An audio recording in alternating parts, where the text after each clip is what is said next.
The sun was setting, casting long afternoon shadows over the kitchen, where the aroma of roasted turkey mingled with the scent of freshly baked pie.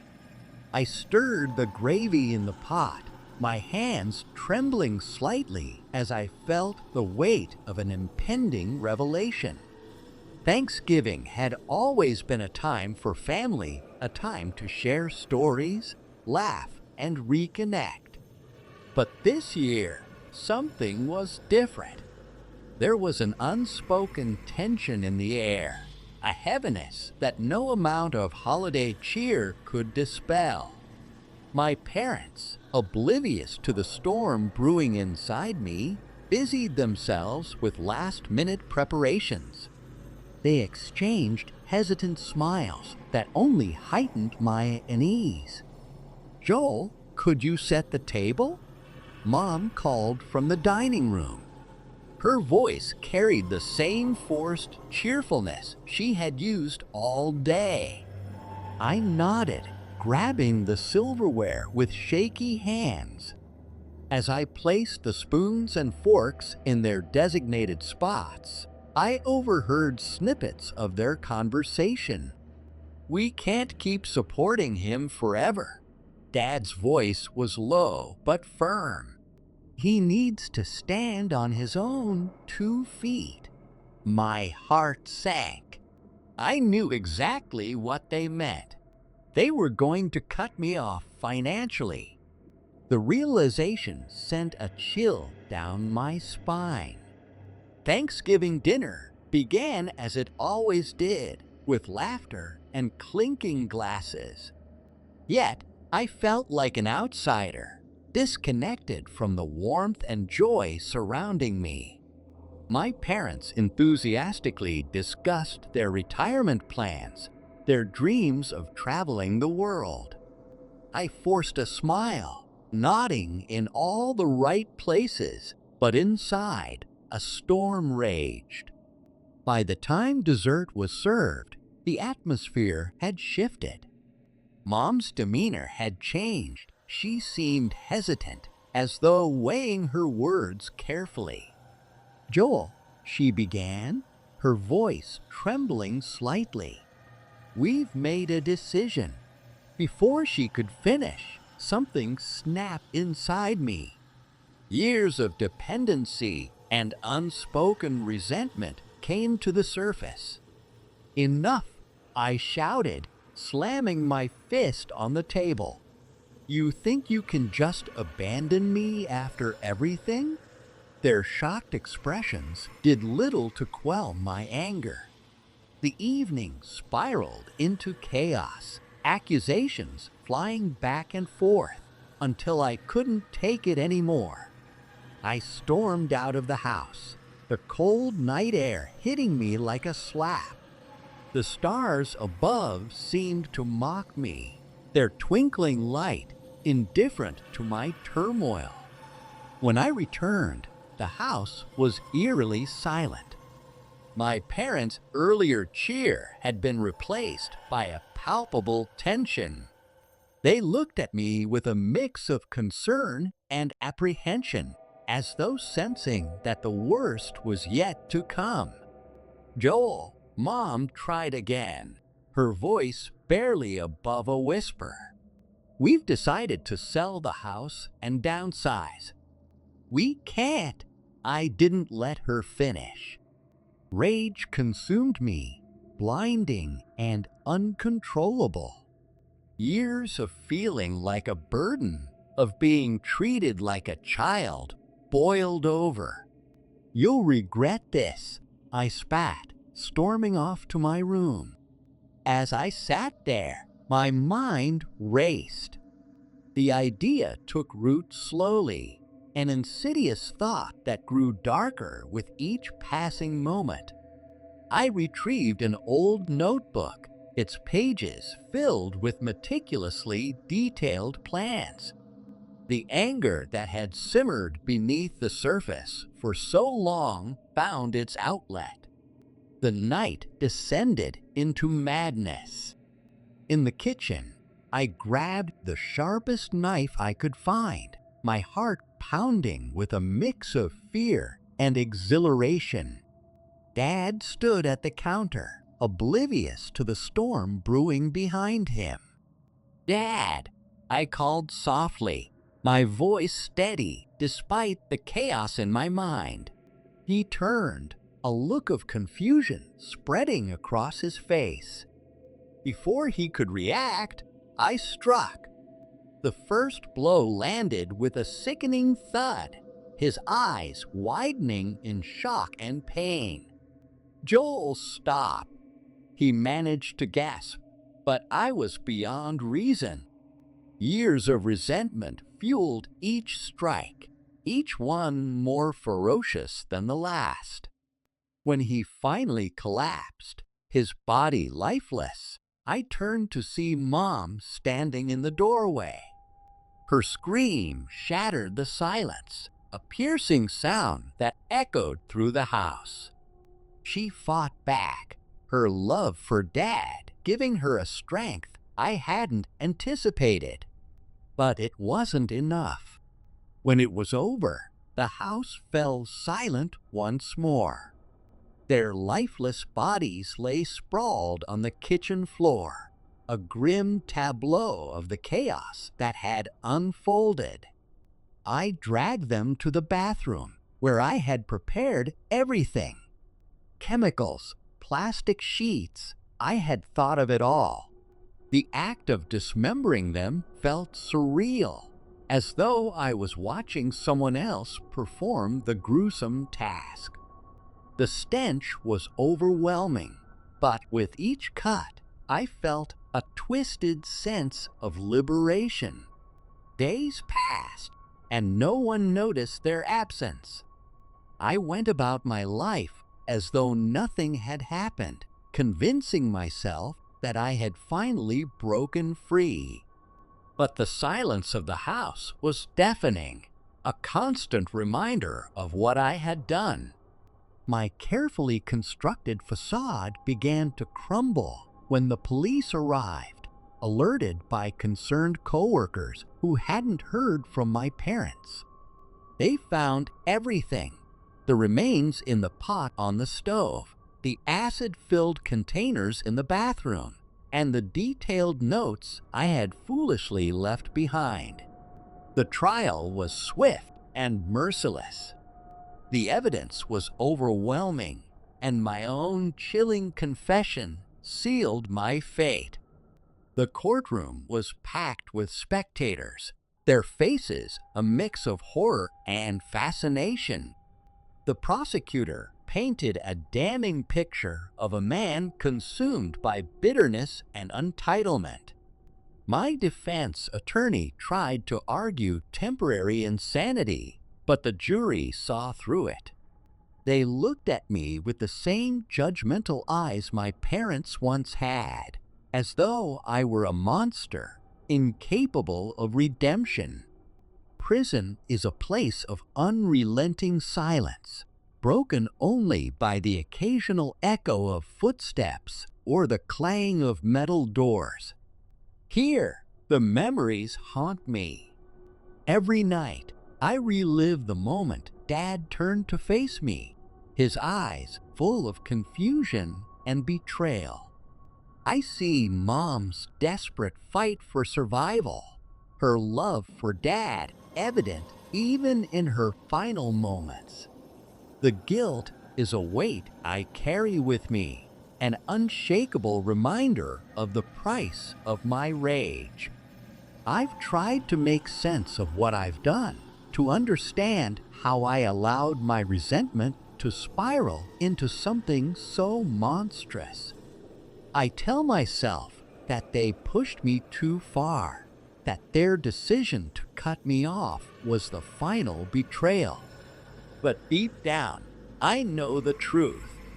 I had a choice. I could have faced my struggles with dignity and determination. I could have sought help, reached out to friends or professionals. Instead, I let my anger fester until it consumed me entirely. In the stillness of my cell, I write these words as a cautionary tale. I want others to see the path I took and choose differently. Anger is a poison, a slow-acting venom that corrodes the soul. If left unchecked, it can lead to unimaginable darkness.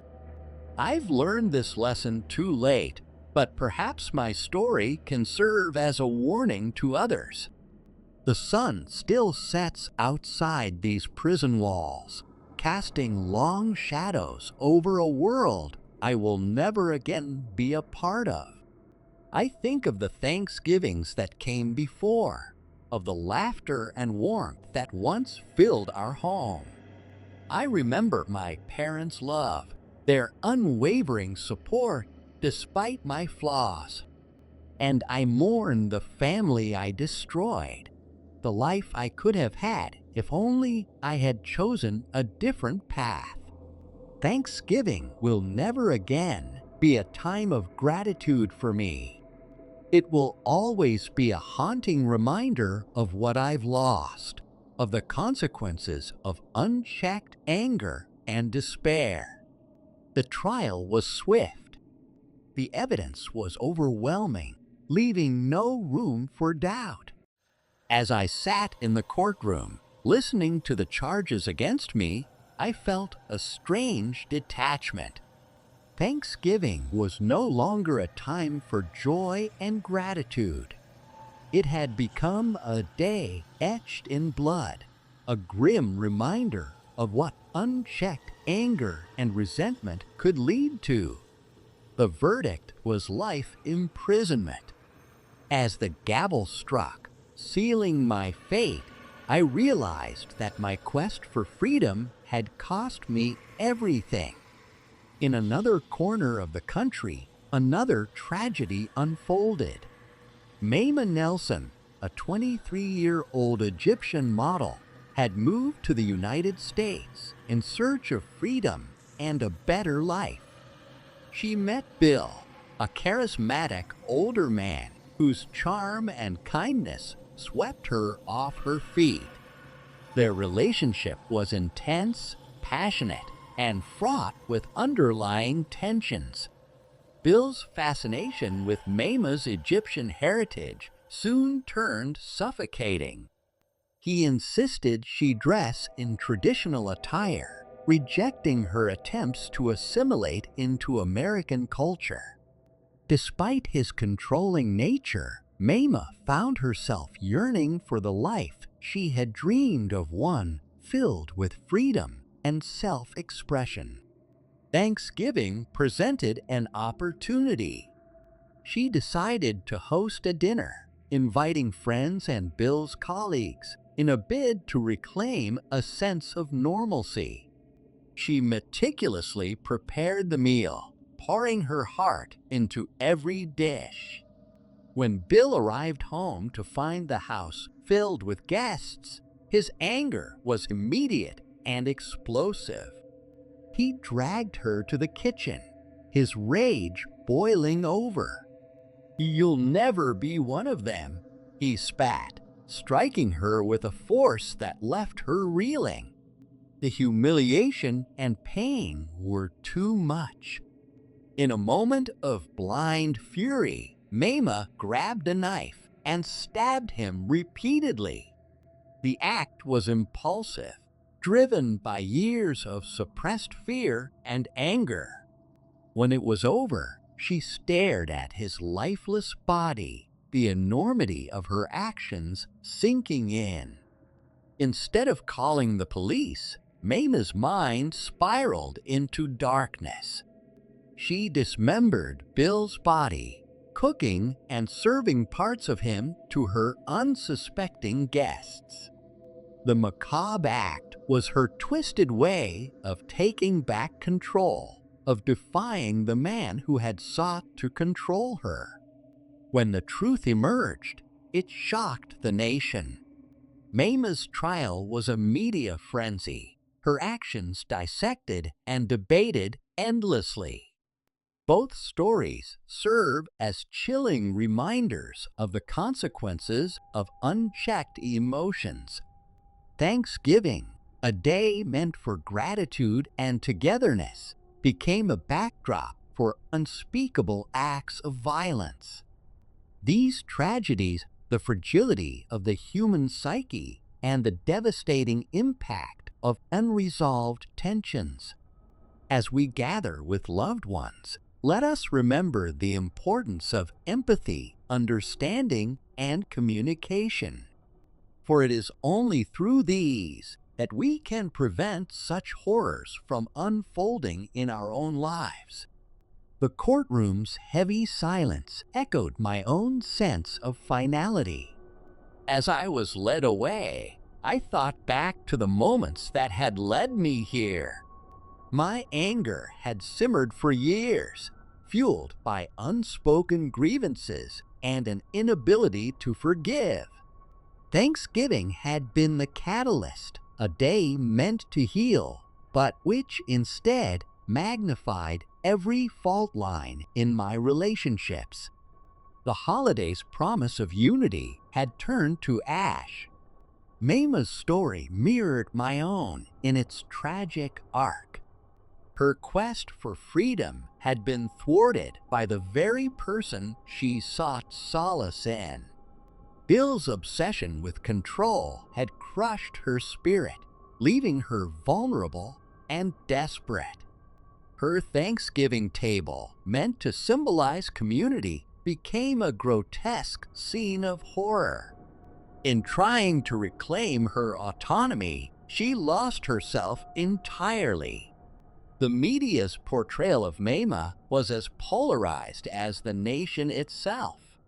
Some painted her as a victim, a woman pushed to the brink by years of abuse. Others saw her as a cold-blooded killer, her actions irredeemable. But behind the headlines was a human story, one of pain, fear, and the desperate need to be heard. The tragedy lay not just in the violence, but in the silence that preceded it. As I sit in my cell, reflecting on the chain of events that brought me here, I've come to understand the destructive power of unresolved emotions.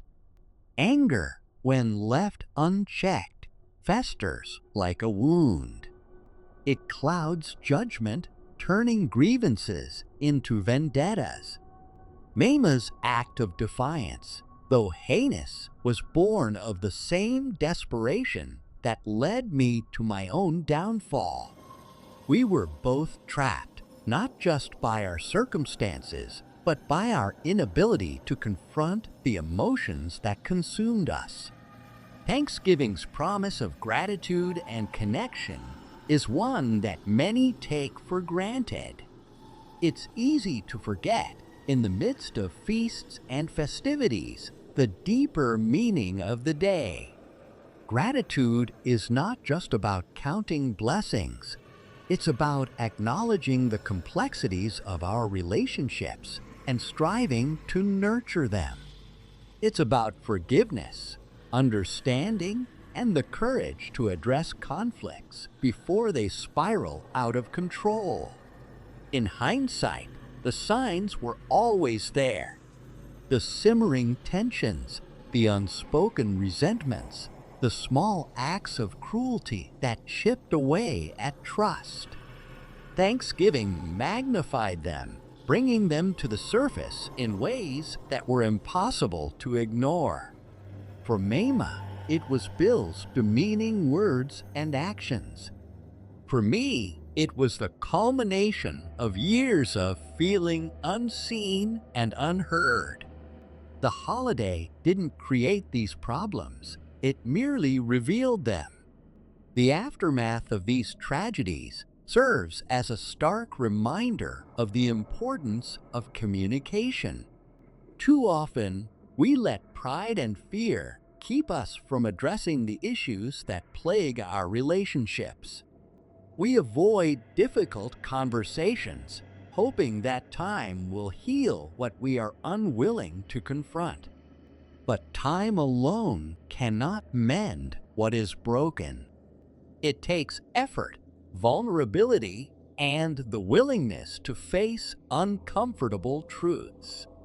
Maima's story, though extreme, is a reflection of a broader issue. How many of us feel trapped in relationships that stifle our true selves? How often do we let societal expectations dictate our choices, suppressing our own desires and needs? Maima's actions were a cry for help, a desperate attempt to reclaim her identity. But in doing so, she crossed a line that can never be uncrossed.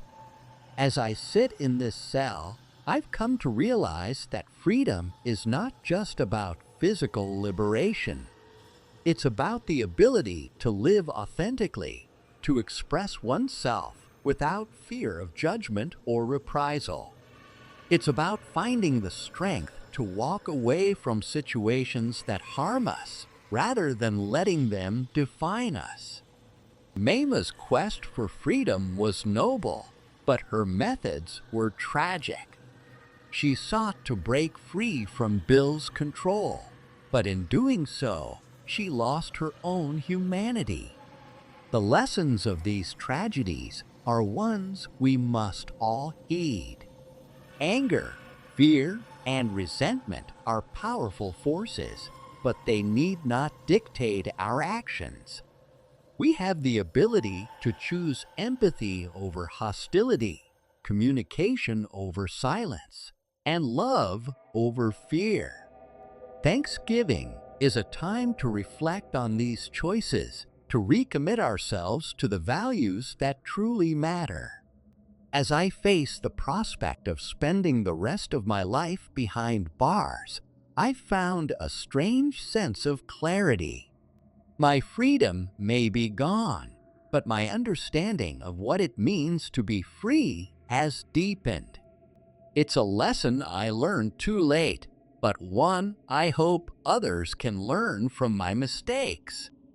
Maima's story, too, is a cautionary tale, a reminder of the cost of silence, the price of unchecked emotions, and the importance of finding healthy ways to address our pain. Thanksgiving will never be the same for me. It will always be a day tinged with regret, a reminder of what I lost and what I failed to appreciate. But it's also a day to reflect on the power of gratitude, not as a fleeting sentiment, but as a way of life. Gratitude is not just about giving thanks for the good. It's about finding meaning in the struggles, learning from the pain, and striving to build a better future. In the end, the tragedies of Thanksgiving are not just stories of violence and loss. They are stories of humanity, of our capacity for both destruction and redemption. They remind us of the fragility of our emotions and the strength it takes to confront them. As we gather around our tables, let us remember the lessons of Maima and of myself. Let us choose empathy, understanding, and communication. For it is only through these that we can truly honor the spirit of Thanksgiving.